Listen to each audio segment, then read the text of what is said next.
Hey, what are you saying there, everybody?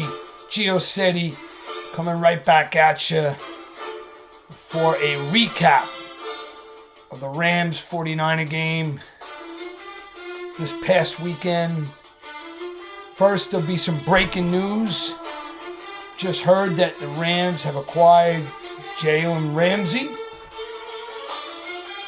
Obviously, he's a talented young man, but he really doesn't classify as a steady good guy. So, as much as I'm embracing him onto our squad, he's got to keep his mouth shut and play football. Stay tuned for that. With that said, Rams at home fell short to the 49ers. It's really not a humbling experience for me. I will share some very specific thoughts, probably more so than you got from the unnecessary yapping from the media. Yeah, I accept defeat, we lost. But the only thing I will give a grounded level of credit to the 49ers for is the fact that they possessed the ball for 39 minutes against 21 for us. But keep that in mind. Time of possession shows that you got first downs, moved the sticks, stopped the other team. But there are circumstances around that, okay? So, 49ers, congratulations. You contributed to your victory because of time of possession. But all the unnecessary yapping that took place, please don't forget that it was a 7-7 ball game. If both teams scored on their initial drives, Rams went down the field, first possession, scored, touchdown. 49ers answered. It remained 7-7 for the longest time. The Rams were on the verge of taking a 14-7 lead. Circumstances, a few inches. They just missed, literally by a few inches. I'm not even entirely convinced that we didn't score, but in the mass of humanity, nothing could be determined. He didn't get in, no proof. We didn't take the lead. So the 49ers played their game going forward. Now, let me go over a few of the statistics or the facts of the game that could have been missed by most people. First things first, I'm hoping you're aware that in the midst of this defeat, the Rams had some brilliant moments. Like Aaron Donald pancaking Jimmy G. You saw that? A few plays inside the 10. Major defensive plays. I'm going to read some stats for you. I'm going to put on my glasses for this. First things first, Rams rushing yards. Not that stats are everything, we're just trying to make a point. 109 to the 49ers, 99. So even though sort of illogical because time of possession was overwhelmingly in favor of the 49ers, 39-21, which you don't really see in the NFL. Again, congratulations 49ers. But the 49ers on the ground, 41 carries for 99 yards.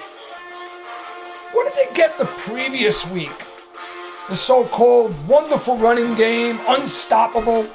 Anyway, in the midst of this game, 41 carries, 99 yards for 2.4 yards per carry. Remember, it was 7-7 at the half. Rams were just inches away from taking a 14-7 lead. Then the second half opens.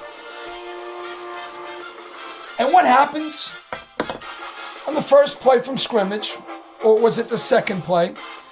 Jared Goff pitches the ball cleanly to a rookie who just happens to not handle the ball. The 49ers got the ball on the recovery, ball bounced their way. They didn't make a big play, they didn't hit the guy to jar the ball loose. He dropped it, a rookie dropped the ball, all right? So with that said, let me change the music here, I want to have a little intensity. So anyway, the rookie drops the ball. 49ers get the ball in the Rams 17 and proceeded to score. All right? Remember, short field, touchdown, congratulations. But it's not like the 49ers went up and down the field, up and down the field. All right? Basically, both teams had a legit touchdown. It's part of the game.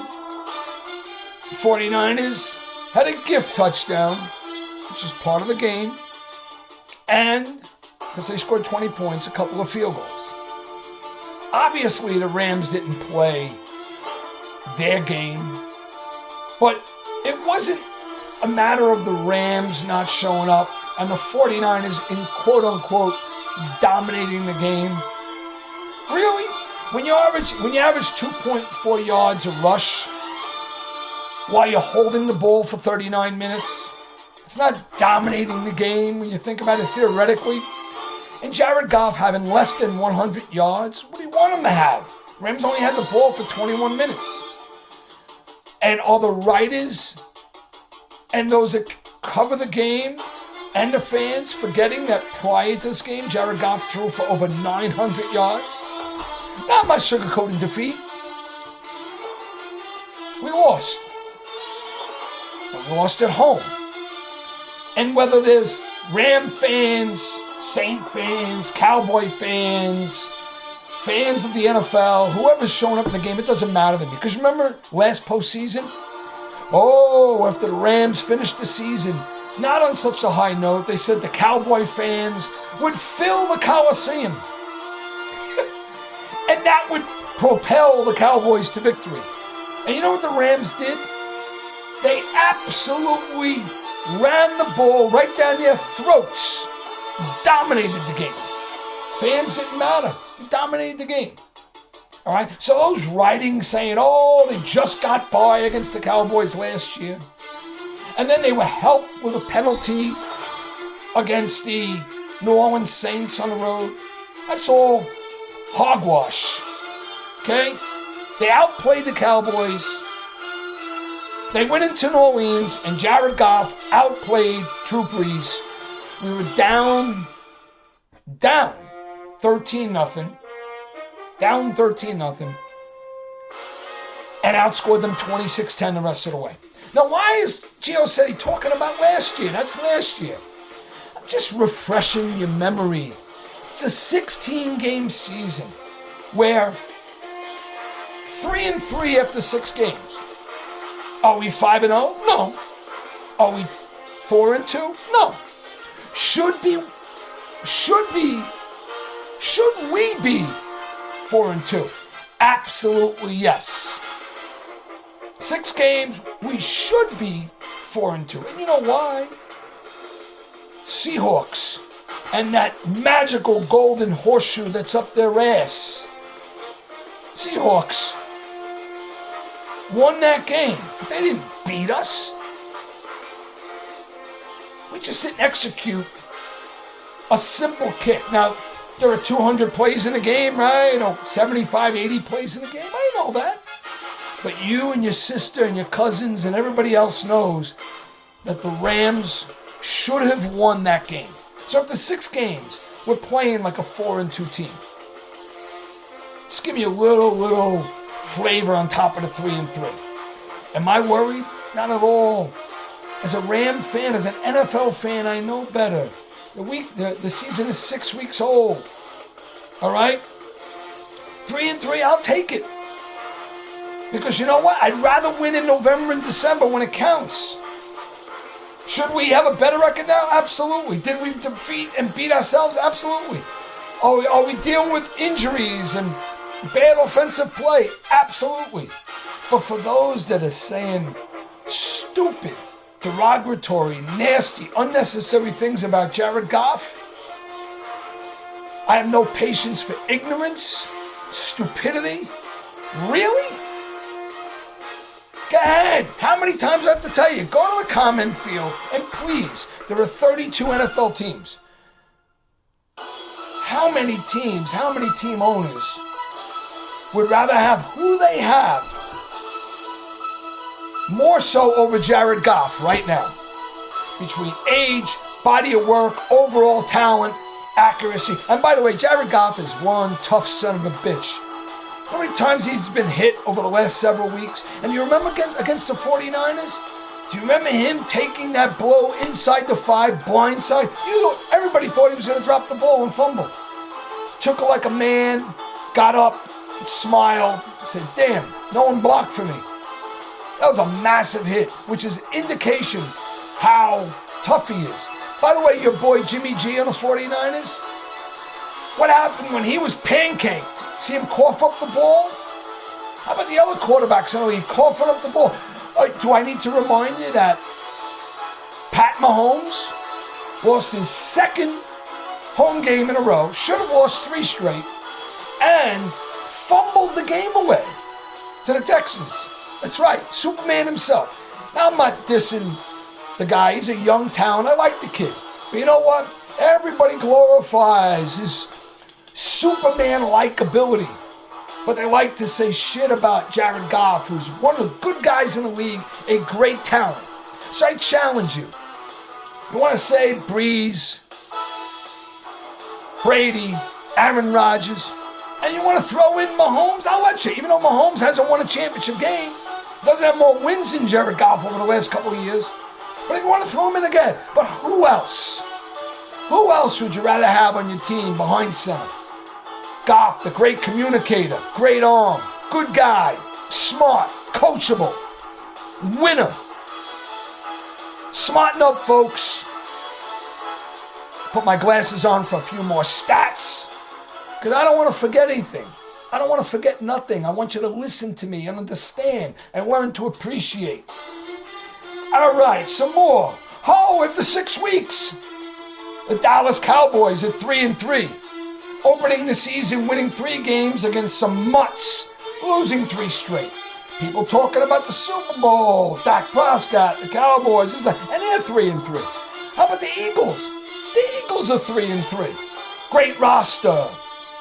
Carson Wentz, great coaching. They're 3-3. Oh, should we forget?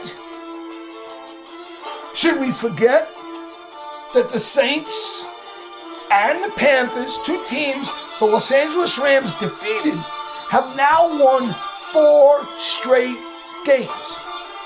4 straight games. And then you have the Seabags, the Seattle Seahawks, who are 5-1. But they've had this magical, ridiculously magnetic horseshoe up their ass. They're 5-1. They could easily be 2-4. 2-4, folks, after 6 games. But they're 5-1. Ball bounces the right way. Hall of Fame kickers miss kicks that they'll make 97% of the time. You realize in 3 of their wins, and you could check this, in 3 of the Seahawk wins, 2 of them by 1 point, they gave up close to 1,500 yards. When you give up 1,500 yards in 3 wins, that horseshoe is pretty magnetic. So I'm not worried about the Seahawks. As far as I'm concerned, 5-1 after 6 games can easily turn into a 8-8 or 9-7 season. Now, as for the 49ers, they're good. I'm not going to be ignorant. They got defense. I like the fire and the attitude of the defensive coordinator. I'm not sold on Jimmy G. I think he's a little soft. I think he makes too many errant throws. I think because they're winning, his lack of efficiency is a little exaggerated. But I think the 49ers have a shot at making the playoffs. I think they'll win 10 or 11 games. I can't wait to play them in San Francisco. As far as I'm concerned, I'm looking forward to Rams playing them on the road more than they did at home. Okay? So relax. Take it easy. Take a chill pill. Understand that the NFL season is 16 games. Show me in November and December. Now, am I sugarcoating the Rams? No. But they should be 4-2, not 3-3. And I'll take 3-3. You know why? Because with 10 to go, we win 8 out of 10, minimally. We're 11-5. Home game in the playoffs. Okay? And we can beat anybody. With Jared Goff. Proven. That's the faith I have. In Goff we trust. So take everything I've said into stride. Understand that there's questions behind the questions. Stop the insanity. Stop the yapping. People picking on a team that's been chaotically, unnecessarily hurt by a combination of injuries and poor offensive line play. I'm not sugarcoating that. Offensive line, we lost some guys. We just lost another man for the year. But you can't blame the quarterback for that. I don't care. If Jesus Christ was quarterbacking the Rams, he would have problems. The Almighty God. I mean, no disrespect. But if you don't have moments to execute the plays that are called, now how can a quarterback be efficient?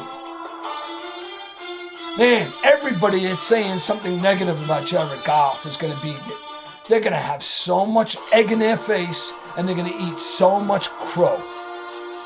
All right? Hey, listen, I'm tired. Stay tuned. Even with the injuries, even with the poor offensive play, I believe in the Rams. I believe in the Rams to be efficient, to get on a run. Because the talent's there and the heart's there. Don't question the heart of the NFC champions. So once and for all, please, did I make some sense? If not, go ahead, Google stats, tell me some shit. I want to know what's on your mind. Make me happy. Otherwise, start to eat, shut your mouth. Relax, it's week 6. I'm going to let you go for now. You take care, brush your hair. Go Yankees. Just came back, tough loss. They faced the best pitcher in baseball. Look forward to this week's games. Sean McVay, Jared Goff. Be right back at you. Beware the Rams. Take care and brush your hair.